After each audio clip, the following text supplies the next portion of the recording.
افساله بو بیرواریا 118 سالیا روزنامه‌وانیا کردی بتن روزنامه‌وان نینن که دنیگران بن لعوه روشا بش هر زوریا میدیای کردستان تدا سبارت به دست کفتن آزانیاریان بلکی وزیر روشنبیری جی هاتی عالی میدیاکارن و دبجید او یاساین هین وکی خونه هنه جبجه کرن جارکادی ده سالوگر روزنامه کردی دا میدیاکارن هرما کردستانه به دلیوه دبینن هیا کنه رازی بونن خوانشان بدن لسر وان ریگیرین دهنه در ریوان دا هرچند یاسای جماره 11 یا سال 2013 که تایبتی بدان زانیاریان بر روزنامه‌وانان جلوی دامزراوین حکومی و لحکومت روزنامه‌وان ده ایک بوچون دانه که او یاسا بتنه لسر کاغذیه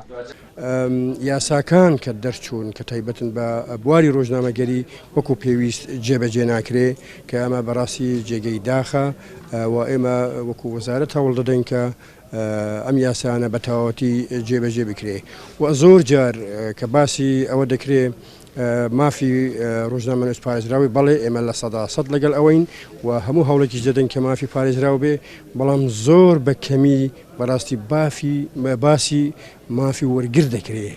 پارلەمانتار جێت بووینە پشکێک جوان کو پێشنیار و ده هەندێک جیهاندا دەنەڕازینە لە دژی یاسایە لێ بووچوونەوان تشتێکێ دیە. کێشەشی لە خودی یاساکەشدا هەیە بۆ نمونە خراوەت بەس ئەم یاسا قورسە یاسایەکی قورسە ڕاهێنانی پێویستە وشیاری پێویستە زەمینەسازی بۆ پێویستە خراوەتە